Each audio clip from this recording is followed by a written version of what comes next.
इस तरह से कवि कोयल से पूछता है कि हे कोयल, आप ऐसे माहौल में किस तरह से संगीत का संचार कर लेती हो, क्योंकि इस समय चारों तरफ दुख के बादल दिखाई दे रहे हैं।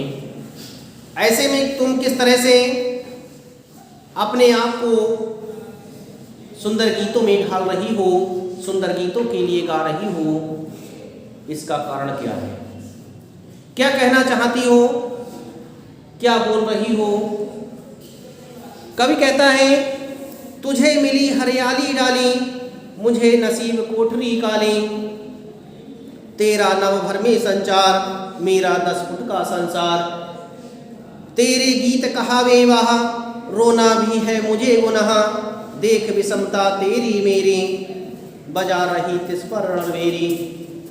कवि कहता है कि तुझे मिली हरियाली, यानी कि तू तो हरियाली की डाली पर बैठ करके गीतों को गाती है, ये तेरा नसीब है। मेरा नसीब तुझसे अलग है। मेरा नसीब है कि मुझे कोठरी काली प्राप्त हुई है। तेरा नसीब है कि तू हरियाली डाली पर बैठ करके गुनगुनाती है, अपने गीतों को गाती है, लोगों को प्रसन्न करती है। ये तेरा नसीब है। तुझे मिली हरियाली डाली, तुझे हरियाली डाली प्राप्त हुई है जिस पर तू बैठती है। मुझे नसीब कोठरी काली, और मेरा नसीब है कि मुझे काली कोठरी प्राप्त हुई है।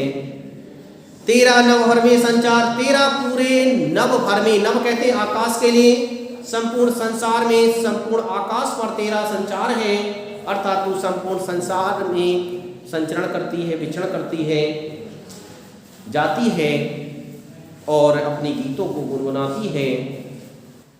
तेरा नभ भर में संचार, तेरा नभ भर में संपूर्ण आकाश पर संचरण होता है, संपूर्ण आकाश में जाकर के तू गुनगुनाती है। मेरा 10 फुट का संसार, परंतु मेरा ये 10 फुट की जो काल कोठरी है, यही मेरा संसार है। तेरा समस्त नव संसार है और मेरा 10 फुट की ये कोठरी जो मुझे दी गई है, जिसमें मुझे कैद किया गया है, ये कोठरी मेरी ही मेरा संसार है। इस 10 फुट की कोठरी में मैं कैद हूँ और यही मेरा संसार बन करके रह गया है। तेरे गीत कहावे वहा, जब तू गीत को गुनगुनाती है तो लोग तेरे गीतों की प्रसन्नता करते हैं, प्रशंसा करते हैं, वह करते हैं और तेरे गीतों को सुनकर के प्रसन्न हो जाते हैं, तो तेरे गीत वह कहलाते हैं, प्रशंसा के पात्र बन जाते हैं। रोना भी है मुझे गुनाह, परंतु इस काल कोठरी में मेरे लिए तो रोना भी गुनाह है। यदि मैं रोता हूँ तो रोने पर भी मेरे पहरे लगे हुए हैं, मैं यहाँ पर रो भी नहीं सकता। गीत गाना तो बहुत बड़ी बात है, मुझे यहाँ रोने की भी अनुमति प्राप्त नहीं है। यही तेरा नसीब है और यही मेरा नसीब है। ये सब नसीब की बातें हैं। तू समस्त संसार में विचरण करती है और मैं इस केवल 10 फुट की कोठरी में ही रहता हूँ, यही मेरा संसार है। तेरे गीतों की लोग प्रशंसा करते हैं और मैं यहाँ पर रो भी नहीं सकता, मुझे रोना भी गुनाह किया गया है। देख विषमता तेरी मेरी, कवि कहता है कि इस विषमता को देखिए, तेरी क्या है, तुझ में और मुझ में कितनी विषमता है। विषमता कहते हैं भिन्नता के लिए, कितनी भिन्नता है। तेरा नसीब कैसा है और मेरा नसीब कैसा है। तुझे लोग देख करके प्रसन्न होते हैं, तेरे गीतों को सुनकर के उसकी प्रशंसा करते हैं, और मैं यहाँ पर काल कोठरी में कैद कर दिया गया हूँ, जहाँ पर मैं रो ही नहीं सकता। इस तरह से तुझ में और मुझ में कितनी विषमता है, कितनी भिन्नता है।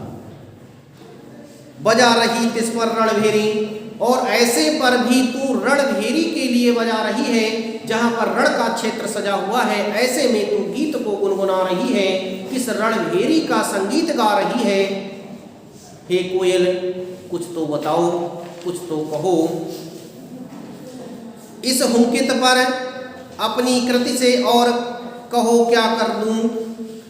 कवि कहता है कि तुम्हारी इस हुंकार पर कृति से और क्या कर दूं और क्या करूं और क्या कहूं। कोकिल बोलो तो हे कोयल कुछ तो बोलिए। मोहन के व्रत पर प्राणों का आसव किसमें भर दूं। कोकिल बोलो तो। मोहन शब्द यहाँ पर मोहनदास करमचंद गांधी के लिए अर्थात महात्मा गांधी के लिए कहा गया है। मोहन के व्रत, जो मोहनदास करमचंद गांधी ने जो व्रत लिया था, उन्होंने कहा था कि हमें देश को आज़ाद कराना है और उनके द्वारा जो आंदोलन चलाया गया था उसी आंदोलन के सहयोग करने से, उसी आंदोलन का साथ देने से मुझे इस काल कोठरी में कैद कर दिया गया है। तो ऐसे में उन मोहन के व्रत को पूर्ण करने के लिए, गांधी जी के व्रत को पूर्ण करने के लिए प्राणों का आसव किसमें भर दूं।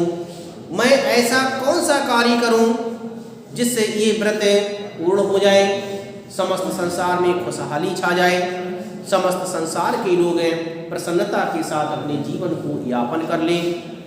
मैं अपने प्राणों को किस तरह से न्योछावर करूं जिससे ये समस्त संसार खुश हो सके, इस समस्त संसार में इन अंग्रेजों के अत्याचार की समाप्ति हो सके।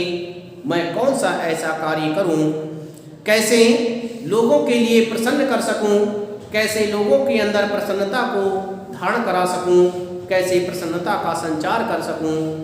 हे कोयल कुछ तो बोलो, कुछ तो कहो। हे कोयल कुछ तो कहिए, कुछ तो बोलिए। मैं ऐसा क्या कार्य करूं जिससे लोग प्रसन्न हो सकें, अंग्रेजों का अत्याचार समाप्त हो सकें, लोग गुलामी की जंजीरों को तोड़ करके स्वतंत्रता में सांस ले सकें। हे कोयल कुछ तो बोलो।